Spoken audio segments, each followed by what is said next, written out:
you don't necessarily want to wait that long, and there's no guarantee you're going to survive the heart attack. So, I'm always about like, you're going to have to invest at some point. Just figure out when do you want to do that. Welcome to Maxed Out Man, helping you become the man you were made to be. Hey guys, it's Kevin Davis from the Maxed Out Man podcast. Today I'm going to be here with Dr. Michael Twyman. Before we get started, I did want to mention we had a few technical difficulties, so bear with me for a couple of minutes. If you're watching this on video, you will see a thumbnail, but then we'll get right into it as I do this intro separately in post, as they say. Hey, before I also get started, I did want to mention I have a couple of spots open for coaching, so if you'd like to work with me on pretty much anything, we can talk about business, life, marriage, kids, hot rods, jeeping, whatever you want to talk about, I am ready to do it. I'd love to work with you and also to help you with anything you need help with. So go and shoot me an email at kd@maxoutman.com and just answer a couple of questions, why you want to work with me and what you hope to get out of coaching. Super easy. That way I can see whether or not it's a good fit. I'll send you an email back and an application. We can go from there. So let me get Dr. Twyman's bio and we'll get going. Michael Twyman, MD, is a heart attack prevention expert, the founder of Apollo Cardiology, and a board-certified cardiologist. As a highly sought-after speaker and podcast guest, Mito Mike has been featured on multiple influential platforms such as Dr. Gabriel Lyons' show, the Mind, Body, Green podcast with Jason Wackham, and the Uninflame Me documentary on Amazon. Having worked with world-class athletes and high-performing entrepreneurial influencers, Dr. Twyman's mission is to educate his patients on how to live better and longer by optimizing their mitochondrial function to become heart attack proof. So thanks for bearing with me on the technical issues. Let's get on with the episode. Give me an idea of kind of why you got into this, what you're doing now, and hopefully how we can change the industry as a whole, and just kind of spell it out for us. Give us a little bit more background. Well, thank you for the opportunity today, Dad, to kind of share this message. I consider myself a proactive preventive cardiologist. That's probably the best term. Mm-hmm. I was a conventionally trained invasive cardiologist for many years, took care of many, many heart attacks in the middle of the night. And while it was rewarding to take care of patients when they're extremely sick, I always kind of felt bad that some of them didn't make it. And I always thought, like, maybe there's a better way, because if it was just about statins and beta blockers and aspirin, we wouldn't be having these, midnight trips to the cath lab. So put me down the rabbit hole of, first figuring out about vascular health through a functional medicine lens. I know we'll probably dive into endothelial health and inflammation and such as we go today. Mm-hmm. But eventually got to the point where even just adding more supplements and lifestyle interventions weren't enough to prevent the events. So that's when I kind of discovered the biohacking world, the quantumology world, and that's the blue blocking glasses and such. Mm-hmm. And so then I really kind of pieced it together. Oh, circadian biology is extremely important. If you don't optimize your light environment, you're not going to optimize your vascular health. And that's why there's a huge mitochondria behind me. And sometimes I go by Mito Mike online and such, is that if your mitochondria don't work well, nothing's going to work well. So I kind of got interested in doing this, many years ago. And eventually 5 years ago, decided this is what I just want to focus on. I'm not going to do anything more in the hospital. I'm just going to focus on helping patients kind of really get to the root cause of their vascular concerns. And the practice launched 5 years ago, and we're doing very well at this point. That's awesome. So explain to those of us that are not, it's been a little while since my anatomy classes, which I actually did have. Explain what a mitochondria is, kind of what its function is, and really what happens in terms of disease or healthy mitochondria. So the mitochondria are the organelles in your cells that make energy for you. So they take in foodstuffs, carbohydrates, and fats. They break them down to protons and electrons. And then outside the mitochondria, it's going to make water, carbon dioxide, ATP, and heat. ATP is one of the energy currencies, but the water is also very important. So without energy, you're not alive. That's what a corpse is. And the brain and the heart are the most energy-dense organs that have the most mitochondria. So that's probably why most chronic diseases start in one of those two organs. And right now, about every 40 seconds, somebody's having a heart attack in the United States. So There's a lot of mitochondrial dysfunction. And so when you understand that it's the pillars of light, water, magnetism, and if you get those pillars right, you can support the mitochondria, you probably are really reducing some of these cardiovascular events. Wow. Yeah. That's, So explain like the blue blocker, like go into, I guess let's just walk through kind of your methodology if you want to, in terms of like how we, what we're doing for prevention, some of the biohacking stuff and all that. Cause it's really like, this is kind of new territory for me. I mean, I'm familiar with red light therapy, blue blocking. We do it really as part of a sleep hygiene thing when we do the blue blocking thing, but obviously you're wearing it during the day. And so kind of walk me through some of those things. So I kind of talk about 4 pillars of health: exercise, nutrition, stress management, and sleep. And they're all important. But if you only had to pick one, you got to sleep like a rock star, because without sleep, things are not going to go well. That's when your mitochondria repair themselves. So when you crush it in the gym, put all the stress on your body, if you don't sleep well, you're not going to recover from that stress. So the glasses that I'm wearing, for those that are watching it, these are the daytime blue blocking glasses. Anytime I'm inside and I'm not controlling the light environment, I have these things on because I don't want the melanopsin receptors in my eyes to be sensing more blue light than they should be. Blue light is not necessarily good or bad. Blue light from sunlight is always there to tell you what time of day it is to your body. The color of the sky changes throughout the day. So right now we're recording, it's around solar noon. So that's 5,500 Kelvin. So the body knows, oh, it's noontime. But then when the sun would set, no more blue photons of light hit the back of the retina, and the body gets a signal, oh, nighttime is starting. But our devices are set at the same color as solar noon. So I don't want to keep pinging my brain all day long that it's noontime. So these glasses that I'm currently wearing block about 40% of the blue light. And so I wear these anytime I'm in front of technology that I don't control the emission of the light from it. But the key time is post sunset. That's really when you don't want to be getting a lot of this artificial light in the back of the eyes. So there's different tints of these glasses. You can go for like the super hard biohacker ones, which are red. Those will block 100% of blue, 100% of green. But those things are so potent that if I put those on, I'll be asleep in half an hour. I rarely ever wear those things unless I'm traveling and trying to mitigate some jet lag. But the key time is post sunset. But if you're in front of technology, I still think it's worthwhile for most people to consider wearing these things.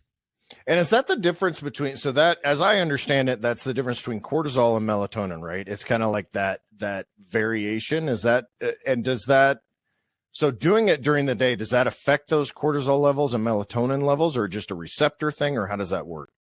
No, good point. So, it's kind of like a seesaw, cortisol and melatonin. So when you get up in the morning time, ideally the first bright light that's getting into your eyes is going to be sunlight. And that blue light from the sun balanced with red light, is very kind of telling to the body it's morning time. It tells the supracosmic nucleus, the body's clock, what time of day it is. But blue light is going to start increasing cortisol. Tells the body, hey, it's morning time. Get ready to hunt, go gather, do what you need to do for the day.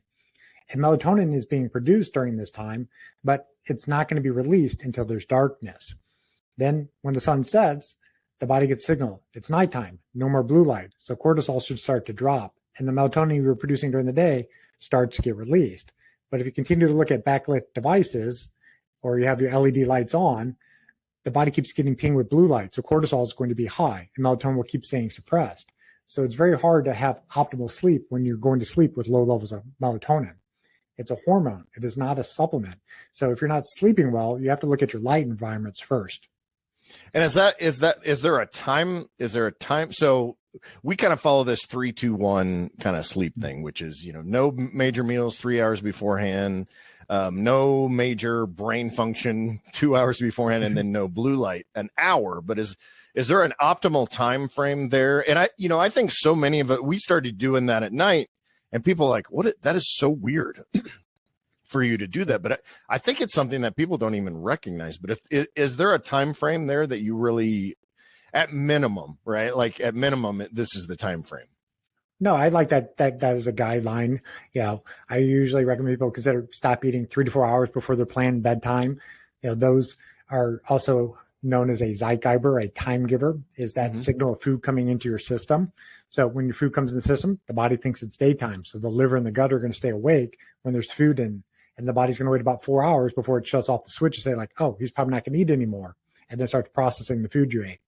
If you eat too close to bedtime, it's going to, cause your basic metabolic rate to be higher. Or I should say your kind of furnace, your temperature is going to be higher, and you're going to have less quality sleep most likely. So I like the idea of at least 3 hours before bed. The brain activity, yeah, I mean, it's one thing to watch kind of, entertainment TV, but it's another thing to watch like, highly politicized, social media and other things that get you really amped up. That's, going to cause problems with your sleep quality. And then, yes, bare minimum, I like people to really try to minimize their screens before bed if possible. TV is less bad than, a tablet right in front of your face. But if you're going to be using backlit devices, just make sure you're wearing your blue blocking glasses to kind of mitigate some of that exposure.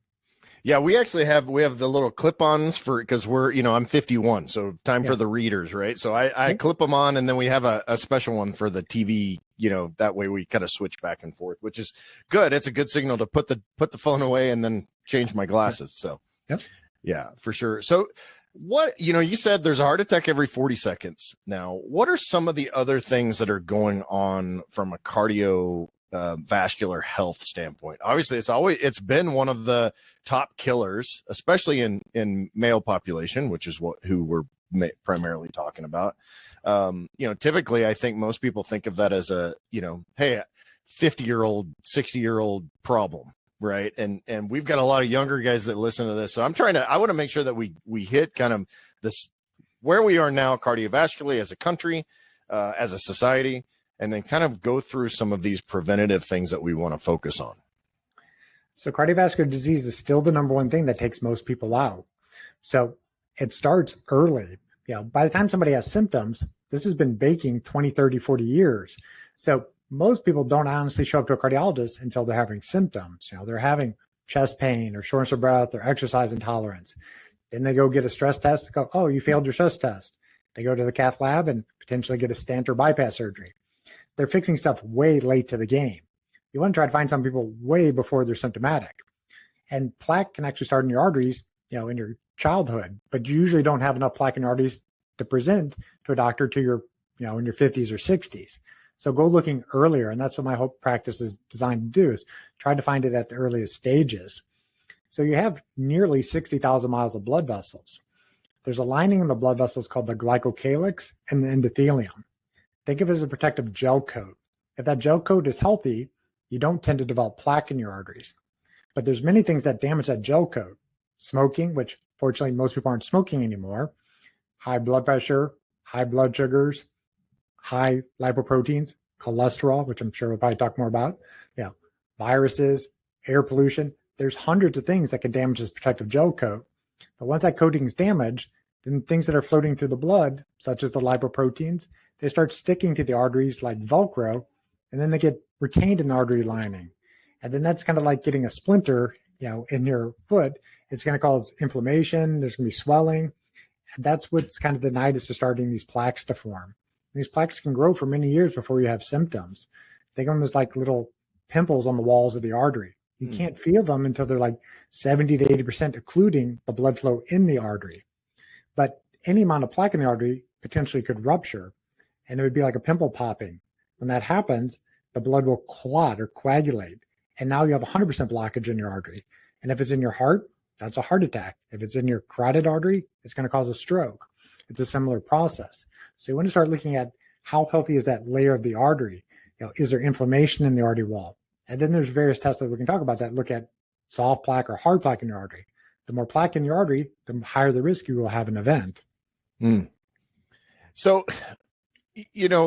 with health, with medical information, right? It's like there's so much, it's just a moving target to really know what's going on, right? Because there becomes this like causation versus correlation argument. There's which data are you believing and which data are you not believing? So like take something like cholesterol, right? And now we're with the whole statin thing and the studies that came on. Can you walk me through a little bit of that? Because I've heard, I've listened to different people, obviously on podcasts or reading the papers or whatever. They're like, no, cholesterol is not a big deal. It's totally fine. And then we have doctors that are for example, one of my family members, she's in her 70s, very old school doctor that basically said, she doesn't really exercise. She doesn't, lift weights. She doesn't really do anything, right? Like it's that generation. The doctor's like, well, you don't really have to change anything. I'm just going to put you on a statin. So she's been on a statin for many, many years, which I'd love to hear more your thoughts on cholesterol and statins in particular, just because there's so much crazy information. I think this would be a good point of education for people. So you usually start off with that, cholesterol is not bad for you. Without cholesterol, you're not going to be alive. You need cholesterol to make your testosterone, your other hormones. You need it for cell membranes. You need it for bile acids. You need it for the cell membranes themselves. So without cholesterol, you're not alive. But you don't necessarily want cholesterol building up in the walls of your arteries. That's contributing to plaque formation, which increases the risk of heart attacks or strokes. How does the cholesterol get into your artery? That's the story. It's the lipoproteins. So because cholesterol is a waxy compound, it cannot float in your liquid blood. That would be like oil and vinegar. So the body makes these compounds called lipoproteins. They're lipid protein carriers. Think of them as a cargo ship. So the cargo ship fills up full of cholesterol, triglycerides, which is essentially energy for your cells. There's phospholipids, which are building blocks for the cells. And then your fat-soluble vitamins, the A's, the D's, the E's, and K's, all go inside these cargo ships. And then these cargo ships are being ferried through your blood vessels. If your blood vessel lining is healthy, that glycocalyx is healthy, it just slides on by. It goes down to your muscle, and your muscle downloads the triglycerides and says, thank you for this energy. Eventually, those lipoproteins, they're going to make its way back to the liver. The liver's going to pluck them out of circulation, break them down, and they're eliminated through the gut. That's how cholesterol leaves your body, is through the gut. But if you've damaged the lining of your arteries, these lipoproteins get attracted there like Velcro, and that's where the cascade of plaque will form. So you're wanting to try to figure out, why is the artery getting damaged? The cholesterol is not necessarily the initial instigator. It's always going to be present in the plaque, but it's not as simple as saying, like, take a stand, don't change anything. That's kind of the fallacy, is that, when I was back in the cath lab, taking care of these people who were very sick, many of these patients were already on statins. If statins were all magical, nobody would have heart attacks. They are a tool, and I use them in the right population, but they don't always repair all the damage. Sterols are just one of the things. There's 400 things that damage your arteries, and you got to go looking deeper at what's damaging the arteries first. But statins, they lower the cholesterol pool in the liver. So the liver makes less cholesterol when statins are being utilized. They block an enzyme that's necessary for cholesterol to be produced. So if you make less cholesterol in the liver, you then have less lipoproteins, less cargo ships ferrying those through the blood vessels. An analogy somewhat like shots on goal. The less of them floating through the artery, the less shots on goal for the artery lining to see this, the less likely some of them are getting stuck there. So they do work for people, but they tend to work in people who have, familial hyperlipidemia. They have a genetic abnormality where they're just cranking out tons and tons of these lipoproteins, or they've already demonstrated that whatever caused the damage to their lining of the arteries, they've already developed a significant amount of plaque. And you're just trying to prevent the second time that they're going to have a heart attack, a stroke. And so that's the case where statins have significant data, is that secondary prevention. You're trying to not have it happen again. Where it gets sometimes gray zone is primary prevention. Somebody who's in their 40s says, I feel great, my cholesterol is high, and my doctor's offering a statin. Should I take it? And I always tell them, you need more data. Just the blood work alone isn't the answer. The blood work is literally just like taking a picture. What you need is a video. Where are these lipoproteins going? If they're going to your muscles and dropping off triglycerides, cool. But if they're going into your artery lining and developing plaque, that's the problem. So look at the arteries. That's what you really need to focus on. Is that like an angiogram? What kind of testing do you do typically for that? Because to your point, I think that's the thing. It's like high cholesterol. Well, you've never had a heart attack. You have no history of any of this. You exercise, all that kind of stuff. Let's put you on a statin. That's definitely not like, that's like a shotgun approach to medicine. Only like we have this one really big bullet that we're going to try to shoot, Yeah, I mean, an angiogram is one way, but the invasive angiograms, which I used to perform, you wouldn't have got that unless you were having symptoms, if you're having cardiac angina, shortness of breath, or you failed the stress test, or you actually were having a heart attack. So it's not a screening test. But there are CT coronary angiograms, which can be done in patients who are not symptomatic. And that's one of the preferred tests that I will use in certain individuals to really kind of judge, well, how much plaque do they actually have on the walls of their artery. There's another test that I often recommend pretty much any man over 35 consider, is a CT coronary calcium scan. That test is a low-dose radiation scan that looks for hard calcified plaque in your coronary arteries. Calcium is supposed to be in your bones and in your teeth. It's not supposed to be in your arteries. Right. So your calcium score really should be a big 0 forever. But generally, if you live long enough, you're going to develop some degree of plaque. You just want that to be in your seventh, eighth, ninth decade. You don't want this calcium score test to be positive when you're in your 30s or 40s. Those are the people that have likely some genetic predisposition to having atherosclerosis. And if they don't do something about it, they're the people having heart attacks in their 50s and 60s. So the calcium score test is a good risk stratifier. If your score is 0, your risk of having a heart attack over the next 10 years is very low, a little over 1%. But if your calcium score is over 1,000, which I've seen in people under 40, your risk of having a heart attack is over 30% in 10 years. So 30x increased risk of having a heart attack. That's what you're trying to prevent, is the events. And so the calcium score test is a really good test for people as long as they've not already had an event. If you've already had a heart attack, a stent, or bypass surgery, you're high risk. Treat that person such as high risk. But for somebody who's more health minded, like, hey, am I at risk? That's a good tiebreaker test. And where do you get that done? Is that just like something you can go into your GP and say, hey, I want to have this test done? Or are there particular places that you need to go to have that done? They're done at many hospital systems and freestanding radiology clinics. If you just go into the Google machine, type CT coronary calcium scan near me, you should be able to find like 5 to 10 in most big cities. The cost of the test is generally between $100 and $250. There's no special prep for it. You don't need an IV. You don't need any particular medications to be given before you get it. And it can be ordered by a primary care doctor. It does require an order because it does require ionizing radiation. So you can't just walk off the street. You need somebody to, quote, order the test for you. But a primary care doctor can order it. It does not have to be a cardiologist. Okay. And if, let's say that you go in and you have the test done and you actually show some risk factor, like you show any kind of calcification, are there lifestyle things? That's always the argument with, and I want you to get into this in depth, as deeply as you'd like, but it's always this lifestyle versus genetics versus, preventative care versus treatment, right? Can you walk through some of that? Like if I've got the calcium as an example, or any other high risk factor that's been identified, what's kind of the next step in general, right? Like obviously each patient's going to be different. Sure. And this is what we do at our practice is patients come in already having the scan, or that's what they want when they're coming to see us. And so I always talk about like there's a biophysical and a biochemical approach.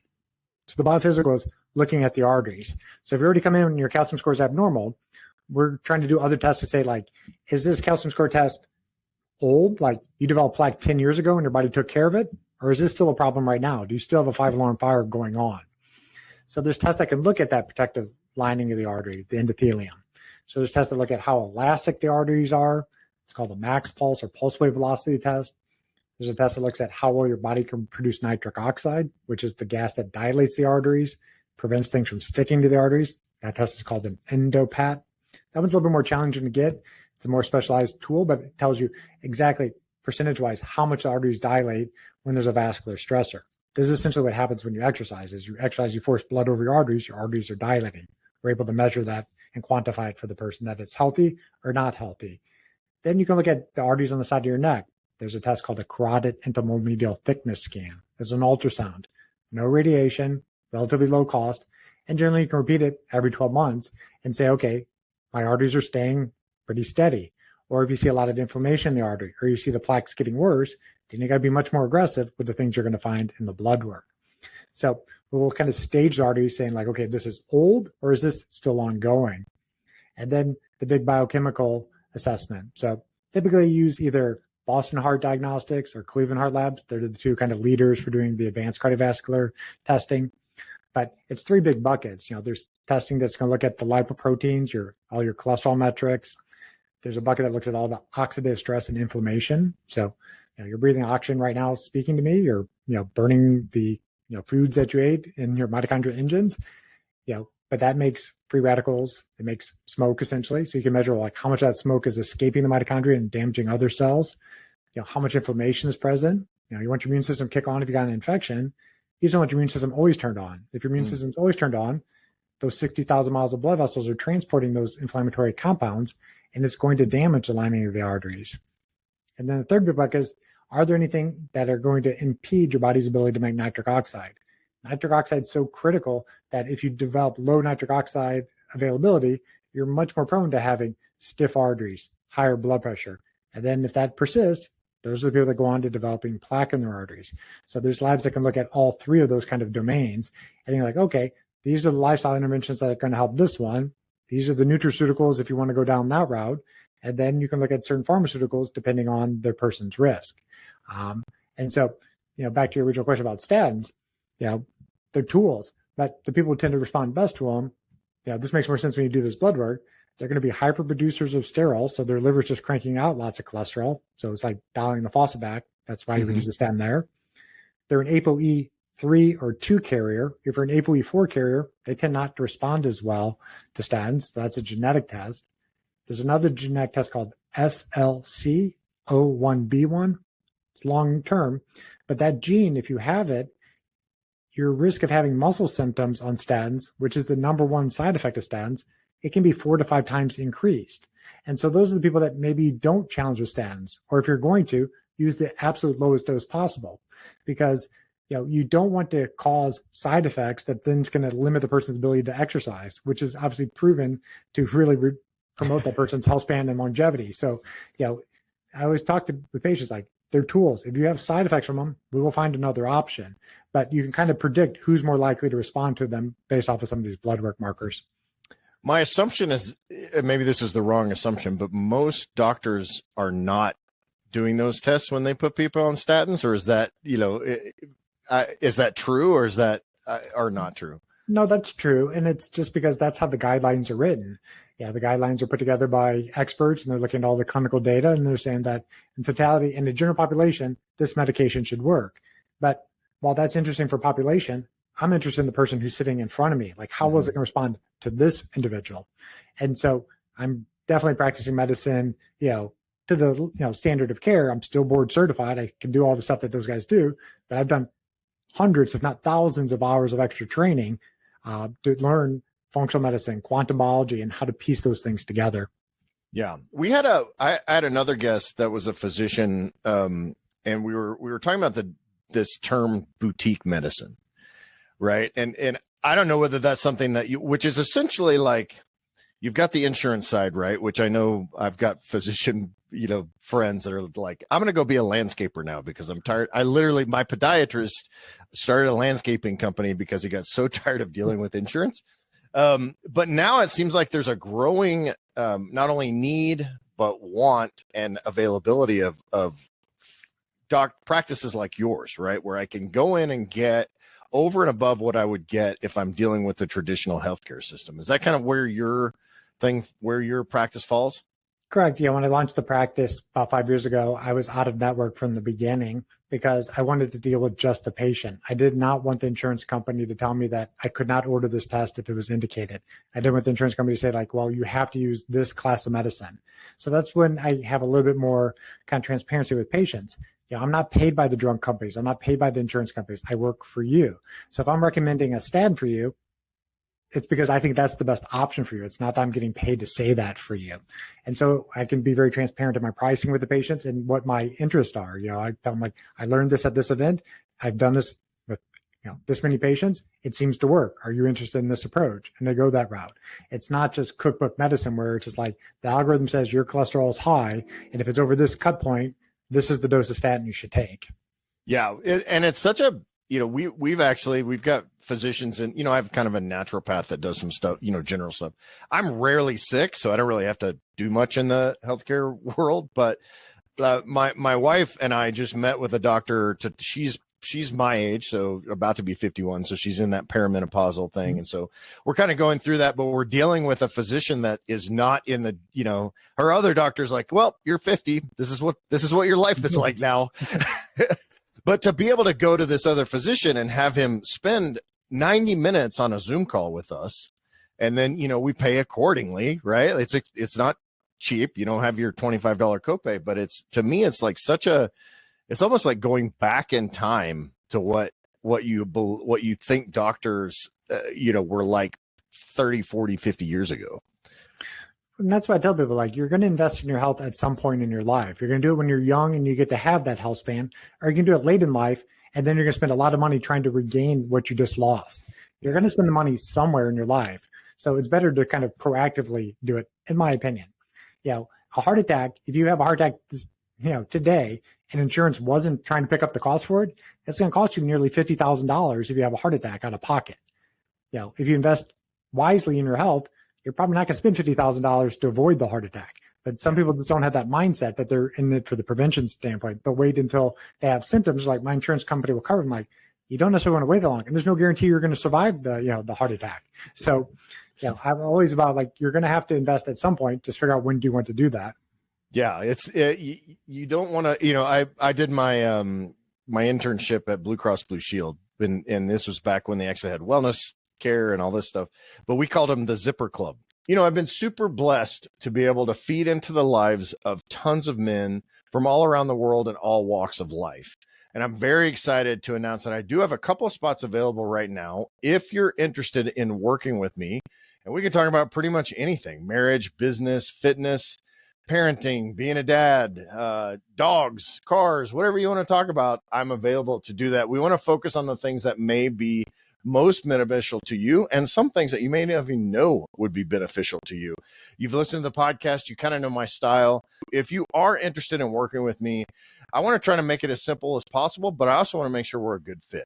Send an email to coaching@maxedoutman.com and just give me 2 pieces of information: why you would like to work with me and what that might mean for you, what things you would hope to accomplish by meeting with me.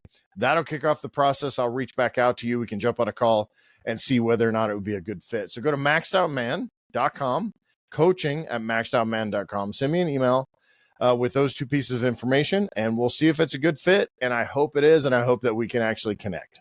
Right? Like, Right. we had all those guys that, if you don't know what the Zipper Club is, because they basically crack your entire chest open and then they sew you back together with a bunch of wires. I don't know if that's how they still do it, but but your chest looks like a zipper, right? So spend the money now, spend the time now. And unfortunately, it's an unfortunate thing with our healthcare system that it's not only it's necessary that we have to do that we can't get actual good care with insurance, but it is, and that's not all doctors, but I like that this is available. So if I'm a 30-year-old male, if I'm a 50 or 60-year-old male, what are these things that you lean into from a preventative medicine standpoint? Like, what things should I be doing? What things should I not be doing? We talked about smoking. Everybody knows about smoking now, obviously, but like these young people are smoking weed like crazy and they think that it's no big deal. It's still, so feel free to comment on that. I had the guy that advocates, and it was super interesting. He's the guy that intercedes for the marijuana industry with Congress.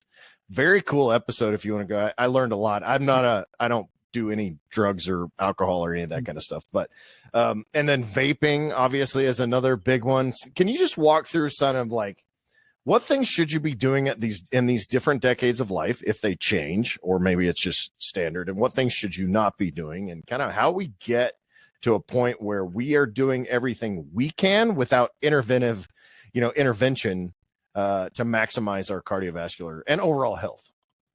Sure. So big topic, and we'll unpack it, for all age groups.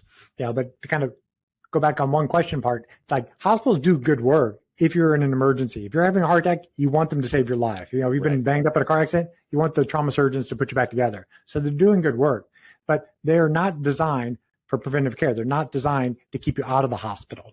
That's on you. And ideally, you have a doctor or a healthcare person that can work with you on that journey. Most of the things I'm going to talk about today, they're free. They're just things that people have to do and build them into their lifestyle.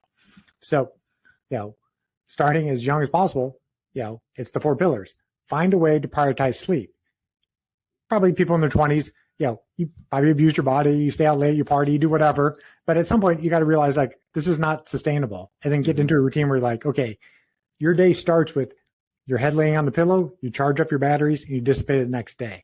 And try not to have 2 bad days of sleep in a row. If you're not sleeping well, always start with that. And a lot of it is your optimization of your circadian rhythms, your 24-hour cycles, what we were talking about earlier, your light cycles and the timing that you're eating your meals. Then stress. It's ubiquitous. We all have stress in this world. We're getting pinged 1,000 times a day, text messages, emails, DMs, but that isn't evolutionary what we were designed to do, to be that stimulated. So how do you dial that back down? Your body doesn't know the difference between 1,000 text messages and the tiger's chasing you. Mm-hmm. So what do you do to activate your parasympathetic branch? Are you a meditator? Are you somebody who's doing biofeedback or neurofeedback, or do you like some of the gadgets, the Apollo Neuros? do whatever you can do to stimulate your vagal tone to get that sympathetic and parasympathetic branch back into balance. Nutrition. I'm probably not going to go too deep into nutrition today. There's a lot of different, warring factions on it, but I'll just make it simple. Food, if it's real food from Mother Nature, it's tied to photosynthesis. So you're either eating plants or you're eating animals that ate the plants, and then it's the job of your mitochondria to break that back down into light energy inside your mitochondria. That's as simple as to kind of make it for nutrition. And then exercise. You need some combination of strength training so that you have the muscle mass that you need to get you through time and space to your 80, 90 years old. But your muscle is also very important for your metabolism. There's different interleukins and things that keep inflammation down. This is a lot of the things that my friend Dr. Line talks about online. And then there's some amount of cardiorespiratory fitness you need. So your VO2 max is a very good hallmark to look at what is your propensity to have longevity. And that's mostly trained by the higher level of exercise. So more interval type training. But most people, they need a lot more zone 2 type training. You need to build your mitochondrial efficiency with the lower and slower cardio. If you get those 4 levers right, you pretty much avoid 80, 90% of chronic diseases. Now there's, certain genetic things that are going to put people at higher risk, but those are the exceptions. The basics are the basics for a reason, and people just got to find a way that they can hold themselves accountable to sticking to those things. Yeah, that's the cost, right? It's free except for time.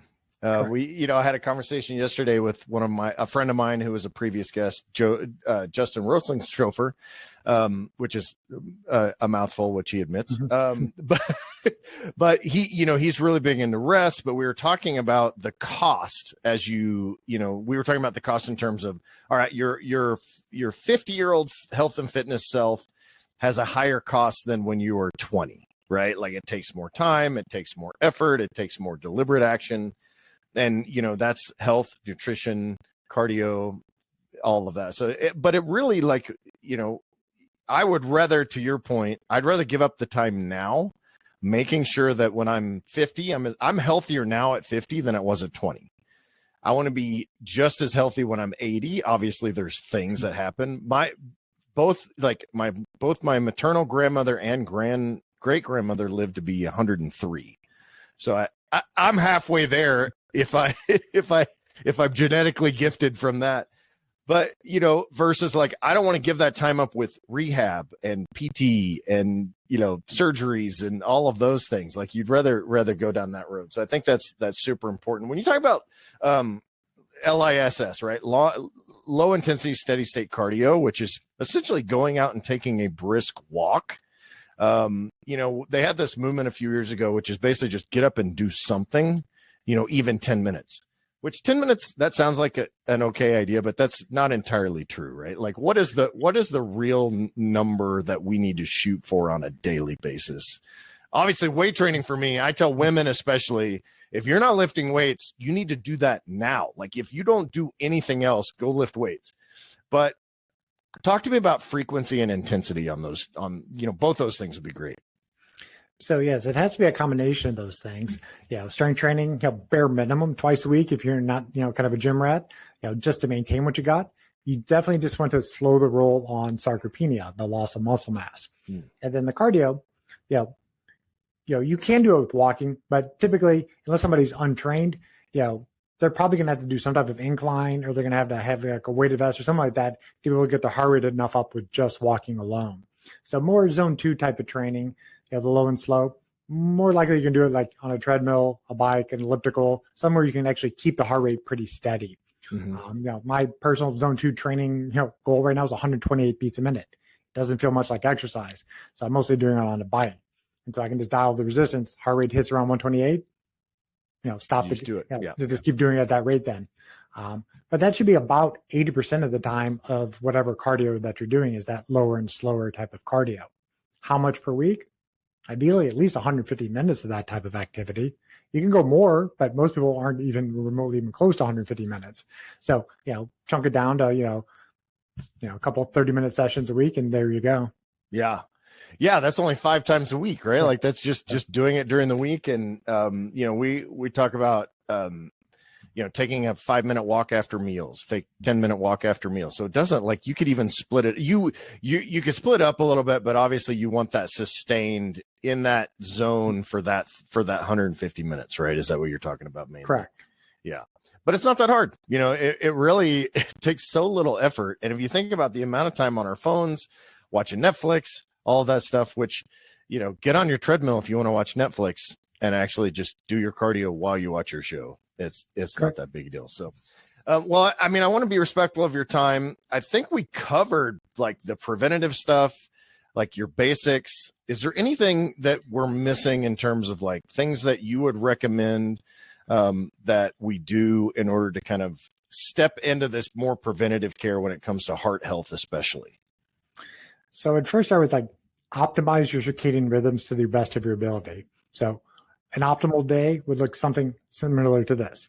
You'd be up around sunrise.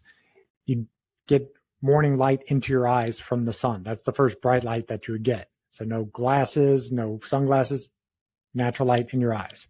You do not have to see the sun actually break the horizon. So if there's a hill or mountain in front of you, you just have to be outside. How long? The sicker you are, the more you're going to need. But 5, 15 minutes, that's probably a good starting point. I personally just like to go for a walk at that time of the day, just clear the mind and get ready for the day.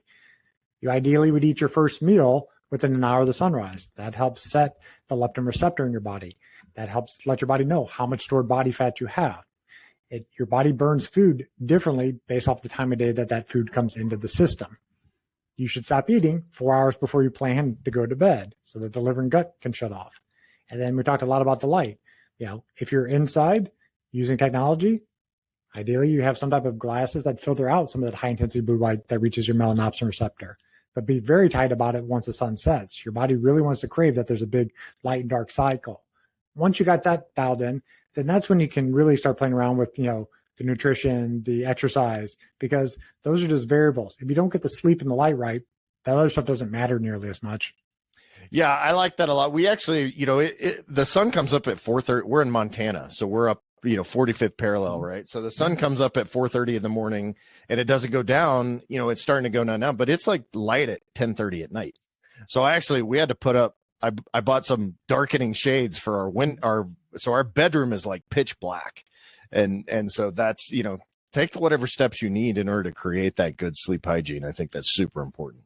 100%. Yeah. And that's definitely the case when you're that far north. I was in, Finland, the other year, and, there's 24 hours of light as well. And then there's 6 weeks where they have no light whatsoever. So it's like, how do you get around that? Well, you just still stick to a routine where the bright light in the morning is really the main thing. So, even though it's 4:30, that's really when your body should be up. And then if you got to go to bed before that, then you take, protective measures and dark room, eye mask, something that your body doesn't get that signal. Yeah. That's the one hack when I travel. Like I'm based in the central, standard time zone in St. Louis. A week or two ago, I was in Vegas for a business conference. I just stayed on St. Louis time. So I was going to bed at like 7 p.m. in Vegas and getting up at 3 a.m. in Vegas to stay on my regular schedule.